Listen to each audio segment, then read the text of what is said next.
So he got that number because there's some mutual funds that do have that long-term history. Yes. Again, behavior. But everything in between is important, right? So what happens if 1 year you get 10%? You're going to be disappointed. I'm going to fire you. Right?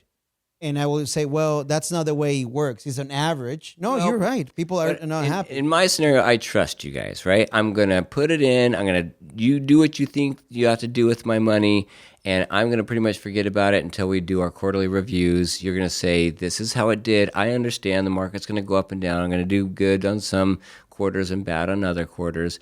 But what should I expect? This is how we plan. We plan that all your plan, the max will feel comfortable is 8%, because nobody have ever hired us because they're making 10, 12%. But if it's the other way around, and if I plan everything like the Ramsey will say 12% on average, and you get 10, that will say you need to work for 2 more years. That you won't be happy. Your son cannot go to college because we planned for 12%, and it only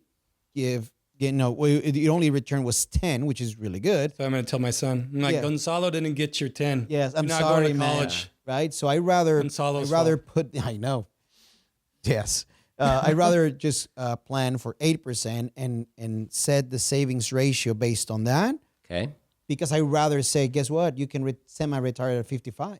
That's a better story than saying you're screwed. Now you need to work until you're 70. Right? So behavior. We'll go back to behavior, right? So what I hear you say, 8% is a pretty... For projecting pretty growth, good. Yes. You can get that.